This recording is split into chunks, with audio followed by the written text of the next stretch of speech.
कैसे हो मेरे भाई बंधु। आई होप आप सब बढ़िया होंगे, अपनी स्टडीज प्रॉपर तरीके से कर रहे होंगे। तो स्वागत है आपका एक और लेक्चर के अंदर ह्यूमन रिप्रोडक्शन क्लास 12 बायोलॉजी का, जिसके अंदर हम लोग ने इंट्रोडक्शन वाला पार्ट कवर किया था और उसके बाद हम लोग ने सेकंड लेक्चर के अंदर फीमेल रिप्रोडक्टिव सिस्टम के बारे में पढ़ा था। आज आगे बढ़ते हुए हम लोग चलते हैं गेमिटोजेनेसिस के ऊपर। आज हम देखेंगे कि कैसे फीमेल और मेल गेमिट फॉर्म होते हैं विद इन द बॉडी। ठीक है, चलिए। तो यहाँ पे हम लोग चालू करने वाले हैं गेमिटोजेनेसिस। अब ये गेमिटोजेनेसिस का मतलब क्या है? गेमिटोजेनेसिस का मतलब होता है आपका गेमीट का फॉर्मेशन। ठीक है, तो जेनेसिस मतलब फॉर्मेशन। जेनेसिस जहाँ पे वर्ड आ जाए वो आप समझ लीजिएगा कि क्या होता है, फॉर्मेशन। यहाँ पे किस चीज का फॉर्मेशन हो रहा है? यहाँ पे हो रहा है गेमीट का फॉर्मेशन, इसलिए इसका नाम क्या दिया गया, गेमिटोजेनेसिस। ठीक है, अब ये गेमीट्स बनते कहाँ पर हैं? अब ये गेमीट्स आपके फॉर्म होंगे कहाँ पर? प्राइमरी सेक्स ऑर्गन्स पे। ठीक है, जैसे कि अगर मैं बात करूँ टेस्टिस जो कि मेल का प्राइमरी सेक्स ऑर्गन है, और ओवरी जो कि फीमेल का प्राइमरी सेक्स ऑर्गन है, ये दोनों मिलकर क्या बनाएंगे मेल और फीमेल गेमीट रिस्पेक्टिवली। ठीक है, तो आई होप आपको ये बात क्लियर होगी। तो ये प्रोड्यूस कर रहे हैं gametes, sperms and ovum. Sperm बना रहा है आपका मेल टेस्टिस, और ओवम बना रहा है आपका ovary in the female bye the process called gametogenesis. In testis the immature male germ cell spermatogonia produce sperm by spermatogenesis। अब अगर मैं बात करूं पर्टिकुलरली मेल की, तो मेल के अंदर आपका प्रोड्यूस हो रहा है मेल जर्म सेल। ठीक है, तो ये मेल जर्म सेल आपका आगे जाकर क्या बनाएगा, spermatogonia.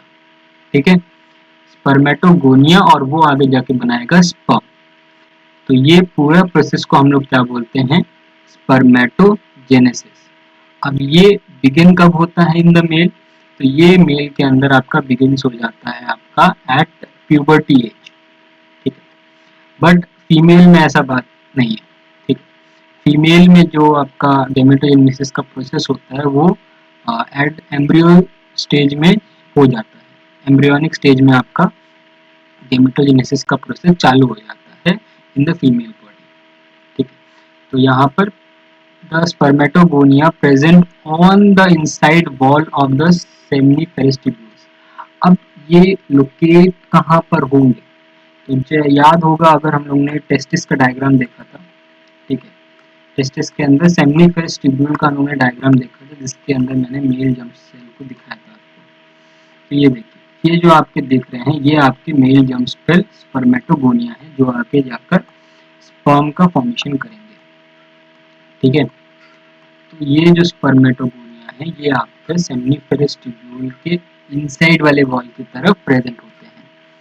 Multiply by mitotic division. अब ये डिवीजन कौन सा परफॉर्म करते हैं? माइटोटिक डिवीजन, मतलब इक्वेशनल डिवीजन को ये फॉलो करते हुए चलते हैं। ठीक है, ताकि इनका नंबर बढ़ सके और उनकी प्लॉइडी सेम रहे। 2n है तो 2n ही रहेगा, मतलब क्रोमोसोम नंबर सेम रहता है। क्रोमोसोम नंबर में कोई भी चेंजमेंट नहीं आता है इन द स्पर्मेटोगोनिया जब वो माइटोटिकली डिवाइड हो रहा है। Each spermatogonia is diploid and contain 46 chromosome. हर स्पर्मेटोगोनिया के पास आपका 46 क्रोमोसोम और डिप्लॉयड होते हैं। Some of the spermatogonia called primary spermatocytes. अब इसका मैं पूरा लाइफ साइकिल आपको बताता हूँ कैसे चल रहा है। ठीक है, तब आपको अच्छे समझ आएगा।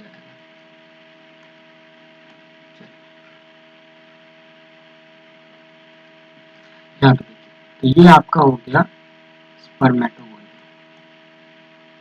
स्पर्मेटोगोनिया, इसकी प्लॉइडी कितनी है? इसकी प्लॉइडी है 2 है। ठीक है, अब ये माइटोटिक डिवीजन करेगा। ठीक है, ये माइटोटिक डिवीजन करेगा, क्या बनाएगा? Primary spermatocyte. प्राइमरी स्पर्मेटोसाइट, इसकी प्लॉइडी कितनी भी 2 है, क्योंकि माइटोटिक डिवीजन कर रहा है। अब यहाँ से क्या होता है, यहाँ से जब सेकेंडरी स्पर्मेटोसाइट बनता है, ये परफॉर्म करता है मियोसिस 1। मियोसिस 1 में क्या हो जाता है, यहाँ पर आपका सेकेंडरी स्पर्मेटोसाइट्स बनता है, जिसका प्लॉइडी होता है N। आगे रीड करते पहले। Primary spermatocyte periodically undergo meiosis, meiosis करेगा आपका। Primary spermatocyte complete the first meiotic division, मतलब रिडक्शनल डिवीजन होता है, ये क्या बना देगा आपका सेकेंडरी स्पर्मेटोसाइट। इसके पास क्या होगा, आपके पास 23 क्रोमोसोम नंबर, मतलब क्रोमोसोम नंबर यहाँ पे रिड्यूस हो गया है। Secondary spermatocyte undergo the second meiotic division to produce 4 equal haploid spermatid। यहाँ पे क्या हो रहा है, आगे जैसे जाएगा ये अब कंप्लीट करेगा अपना मियोसिस 2। अब जैसे ही मियोसिस 2 कंप्लीट होगा तो ये बना देगा स्पर्मेटिड्स, ठीक, स्पर्मेटिड्स बना देगा। स्पर्मेटिड्स कितने बनाएगा, 4 इक्वल स्पर्मेटिड बनाएगा। अब आपको पता है मियोसिस, जिनको नहीं पता मैं बता दूं, तो मियोसिस 1 होता है वो आपका होता है रिडक्शनल डिवीजन, ठीक है, यहाँ पे आपका रिडक्शनल डिवीजन होगा। बट जो मियोसिस 2 जब हम परफॉर्म करते हैं वो होता है इक्वेशनल डिवीजन और सेम बिहेव करता है एज माइटोटिक डिवीजन। अगर इस चीज में आपको कोई कंफ्यूजन हो रहा है कि मियोसिस माइटोटिक क्या है, तो आपको पहले सेल साइकिल सेल डिवीजन का कॉन्सेप्ट क्लियर होना चाहिए, तभी आप ये बात समझ पाएंगे। ठीक है, इक्वेशनल डिवीजन की तरह ही होता है मियोसिस 2। यहाँ पर कोई भी प्लॉइडी नंबर चेंज नहीं होगी, spermatid n, secondary spermatocyte n था तो स्पर्मेटिड भी n होंगे। कितने बनेंगे, 4 स्पर्मेटिड बनेंगे फ्रॉम 1 सेकेंडरी स्पर्मेटोसाइट, ठीक है। What would be the number of chromosome in the spermatid? Spermatid में नंबर ऑफ क्रोमोसोम कितने रहेंगे, यहाँ पे क्वेश्चन पूछे तो यहाँ पर 23 क्रोमोसोम ही रहेंगे इन ईच स्पर्मेटिड, ठीक है। Spermatid are transform to spermatozoa, जिसको हम लोग क्या बोलते हैं, स्पर्म्स बोलते हैं, by the process called spermiogenesis. अब यहाँ पे एक एक करके 3 टर्मिनोलॉजी आपको देखने को मिलेगा। पहला आ गया स्पर्मेटोजेनेसिस।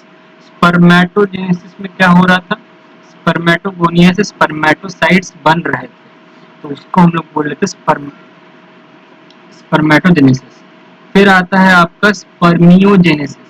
स्पर्मियोजेनेसिस का मतलब आपका क्या हो रहा है, स्पर्मेटिड से क्या बन रहा है, स्पर्मेटिड से आपका बन रहा है स्पर्मेटोजोआ। तो स्पर्मेटिड से स्पर्मेटोजोआ मतलब आपका स्पर्म बन रहा है, तो इस प्रोसेस को हम लोग क्या बोलते हैं, स्पर्मियोजेनेसिस, स्पर्मियोजेनेसिस, ठीक है।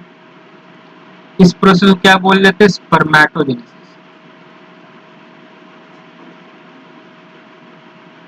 ठीक है।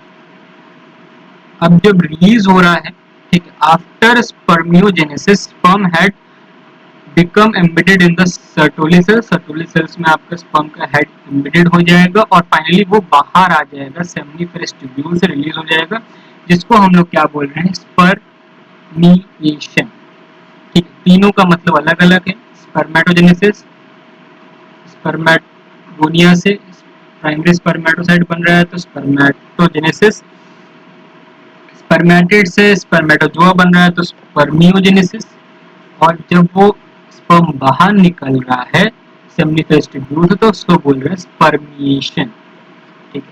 Spermatogenesis start at the age of puberty due to the significant increase in the GnRH, secretion of gonadotropin releasing hormone. GnRH hormones release हो रहे हैं, जिसके कारण आपका प्रोडक्शन स्पर्मेटोजेनेसिस सिग्निफिकेंटली इंक्रीज हो जाता है at the age of puberty.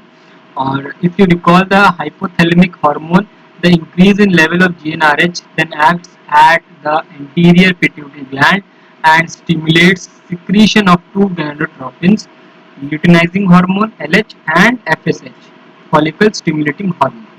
अब क्या हो रहा है, जैसे जैसे आपका GnRH लेवल बढ़ रहा है तो वो क्या करता है, वो एक्ट करता है एंटीरियर पिट्यूटरी ग्लैंड के ऊपर और वहां से सिमुलेट करता है सिक्रेशन दो गोनाडोट्रोपिन हार्मोन्स का, जो कि पहला है आपका LH ल्यूटिनाइजिंग हार्मोन, दूसरा है आपका FSH फॉलिकल स्टिमुलेटिंग हार्मोन। तो ये दो आपके गोनाडोट्रोपिन हार्मोन्स रिलीज होंगे जब आपका GnRH बढ़ेगा। तो जब LH एक्ट करेगा आपका लेडिक सेल के ऊपर, लेडिक सेल आपका इंटेस्टाइनल स्पेस के अंदर जो सेल्स होते थे जो कि आपका नर्सिंग करने में काम देते हैं, नर्स सेल भी बोलते हैं लेडिक सेल को। अब ये आपका क्या काम करते हैं, सॉरी सर्टोली सेल आपका नर्स सेल होता है, लेडिक सेल आपका क्या काम करता है, मेल सेक्स हार्मोन बनाता है जो कि आपका होता है एंड्रोजन। ठीक है, तो यहाँ पर LH उसी चीज का सिक्रेशन सिंथेसिस बढ़ा देगा लेडिक सेल द्वारा, एंड्रोजन का सिक्रेशन ज्यादा तेजी से होगा at the age of puberty. Androgen in turn stimulate the process of spermatogenesis, और इसीलिए आपका प्यूबर्टी एज में स्पर्म फॉर्मेशन ज्यादा तेजी से क्यों होता है, क्योंकि एंड्रोजन फिर आगे जाकर स्पर्मेटोजेनेसिस वाले प्रोसेस को स्टिमुलेट कर देता है, बढ़ा देता है। और FSH कहाँ एक्ट करता है, FSH एक्ट करता है आपका सर्टोली सेल्स पे। सर्टोली सेल्स आपका नर्सिंग सेल है जो कि स्टिमुलेट करता है आपका यहाँ पर stimulate the secretion of some factors which help in the process of spermiogenesis. ठीक है, ये थोड़ा रिपीट हो गया।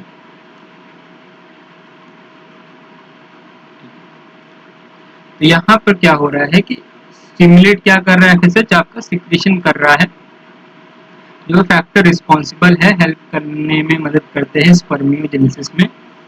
ठीक है, LH क्या कर रहा है, एंड्रोजन बना रहा है, एंड्रोजन स्टिमुलेट कर रहा है स्पर्मेटोजेनेसिस को, और FSH एक्ट कर रहा है सर्टोली सेल्स पे जो कि स्टिमुलेट कर रहा है स्पर्मियोजेनेसिस। तो यहाँ पे दोनों का फर्क भी है, दोनों किस चीज को प्रोसेस को स्टिमुलेट कर रहे हैं, तो उसको आपको ध्यान रखना है। ठीक है, तो एनसीईआरटी आपको ढंग से रीड करनी है ताकि आप वर्ड को पकड़ पाओ।